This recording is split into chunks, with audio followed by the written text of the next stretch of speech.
जी, DGI चपरासी भी नहीं रख सकता राणा साहब अपनी मर्जी से। सबसे पहले तो ये जो DGI होते हैं ये directly works under the prime minister. ये पता होना चाहिए कि DGI जो है बीच में आर्मी चीफ नहीं आते। हाँ, नहीं आते। वो जो चेन ऑफ कमांड हायरार्की जो है वो ही is directly reporting to the prime minister. और ये आज भी इसी तरह ही है और कल भी इसी तरह था और बड़े अरसे से यही निज़ाम जो है वो चल रहा है। बहरहाल जो उनके ऊपर जो जितने भी अभी कार्रवाई हो रही है, it is not linked with जब वो DG आए थे। ये तो अभी तहकीकात अंडर प्रोसेस हैं और ये आफ्टर रिटायरमेंट। लेकिन अभी आपने खुद भी तो कहा ना, बिल्कुल मतलब चंद सेकंड पहले कि बाजवा साहब का इनके ऊपर दस्ते शफकत था, तो आप खुद भी तो मान रहे हैं कि उनको वो पेट्रोनेज देते थे। नहीं देखें, Why aren't you moving against them? अगर वो मैंने तो कहा कि फैज के अगेंस्ट भी जो है सिविलियन गवर्नमेंट ने नहीं मूव किया। मैं यही तो आपको डिफरेंशिएट कर रहा हूँ कि ये उनकी खुद इस्तेसाबी है और अगर कोई ऐसा कोई हुआ। आई अप्रिशिएट योर ऑनेस्टी, क्योंकि इसके ऊपर हम खासा हैरान होते हैं जब वफाकी वज़रा प्रेस कॉन्फ्रेंस करके कहते हैं और ऐसे क्लेम करते हैं जैसे हमने मूव किया है फैज हमीद के खिलाफ। देखिए, ये तो जो इंक्वायरी ऑर्डर की सुप्रीम कोर्ट ने और मिलिट्री ने वो उस इंक्वायरी को किया, उसके नतीजे में जो है ये फैज हमीद साहब को जो है वो वेरी फेयर, ये अच्छी बात है और ये सच्ची बात है, ये ऑनेस्ट भी है। मेहरबानो साहिबा, उनकी अपनी खुद एहतसाबी का अमल है और आपकी गलत, आपकी इलीगल जो एक पेट्रनेज जो आपको वो दे रहे थे फैज साहब, वो दरअसल उनके गले पड़ गई है आके।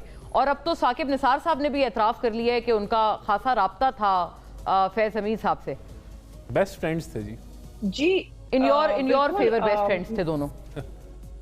जी, मेरे ख्याल में हुकूमत को खुद भी अभी तक पता नहीं है कि फैज हमीद साहब के खिलाफ, जनरल फैज हमीद के खिलाफ चार्जेस क्या हैं।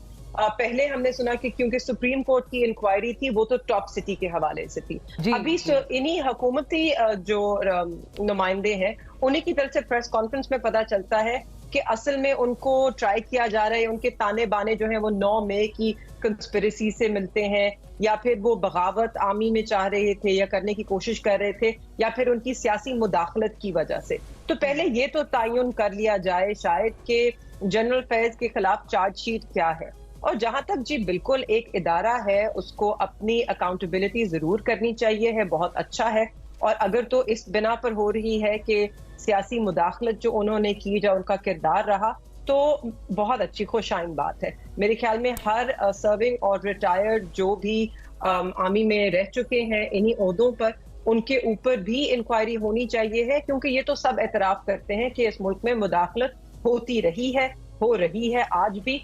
लेकिन खान साहब ने भी एतराफ किया था मेहरबानो साहिबा के मैनेज करते थे वो असेंबलीज उनके लिए, और इसीलिए वो चाहते नहीं थे कि वो DG आए।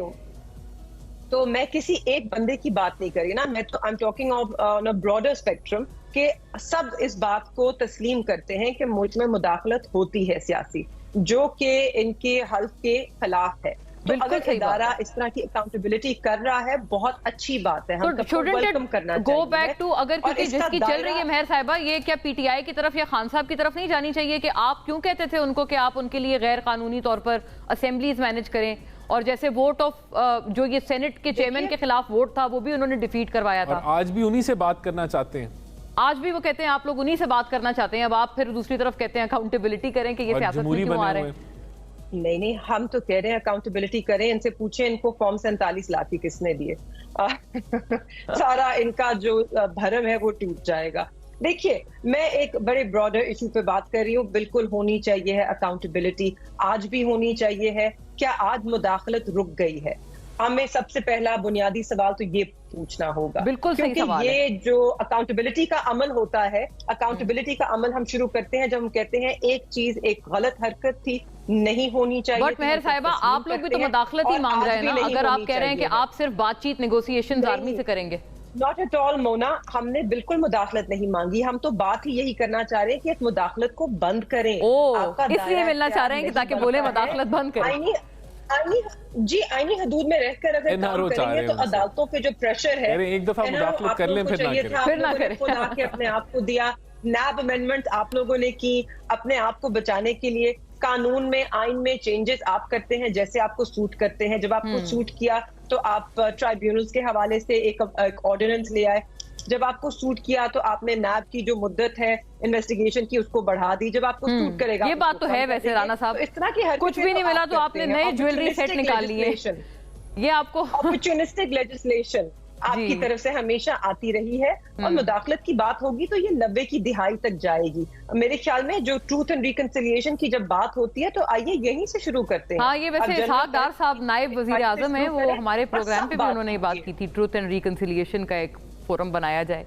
राना साहब IJI कैसे बनी, बिस्मिल्लाह करें, शुरू करें, और 90 की दिहाई तक जाएगी, उसमें देखिए आप लोगों के गले बहुत कुछ पड़ जाएगा। देखिए हमें 90 की दिहाई पे जाने की जरूरत नहीं है। 90 की दिहाई के बाद मिसाके जमहूरियत हुआ, जिसके अंदर ये रियलाइज हुआ कि हमें एक दूसरे के खिलाफ यूज नहीं होना चाहिए सियासी जमातों को। और 2008 से 2018 में जो पॉलिटिकल स्पेस मौजूद थी सियासी जमातों को, वो पाकिस्तान की हिस्ट्री में अनप्रेसिडेंटेड थी, और मेरे ख्याल से बिल्कुल मिलिट्री इस्टेब्लिशमेंट बैक फुट पे थी। फिर फ्रंट फुट पे अगर वो आए 2008 से 18 तक बैक फुट पे थी, बिल्कुल बैक फुट पे थी, और ये रिकॉर्ड की बात है, और इसमें तज्जिया कार से तो फिर लेकिन उनकी जो वापसी का अगर कोई रास्ता बना तो वो खान साहब के जरिए बना। आपके रास्ते से आए हैं बजरिया PTI, खान साहब जो है वो इनके कंधों पे चढ़ के आए, और उन्होंने जो मिसाके अब वो क्या करें मेहर साहिबा, आपने उनको एक साइकिल में फंसा दिया ना, एक मैं तो समझता हूं उनको डिजाइन बना के दिया, ground is set for them to interview. इस वक्त जो है देखिए हम तो समझते हैं कि इस वक्त जो सूरत हाल है उसके अंदर हर इदारे को अपना रोल अदा करना है, लेकिन जो मुल्क के अंदर हालात हैं वहां जिस तरह मैं साहिबा I have the final word from the lady, वो कुछ कहना भी चाह रही हैं आपकी इसी बात पे। जी आई एम जस्ट सेइंग कि बिल्कुल मान लेते हैं, दरवाजा हमने खोला और ये आगे बिछ के लेट गए उस दरवाजे के, हमारे ऊपर से चल के जाएं। आपसे तो तवक्को थी राना साहब, दरवाजा आप बंद करेंगे, आप दोनों से तवक्कुआत। 19 में देखिए हमारा तो एक ही फोकस है, वो मुल्क की मईशत है, हम उसको बेहतर करना है, एक आम आदमी की जिंदगी को बेहतर करना है, और उसी के लिए हम काम कर रहे हैं। ये हमारा फोकस है, और इसमें सब अदारों को मिलकर जो है वो काम करने की जरूरत है, और वो हम कर रहे हैं। और जिन लोगों ने मुल्क के मफादात के खिलाफ काम किया आज वो ज़ेर-ए-ताब है।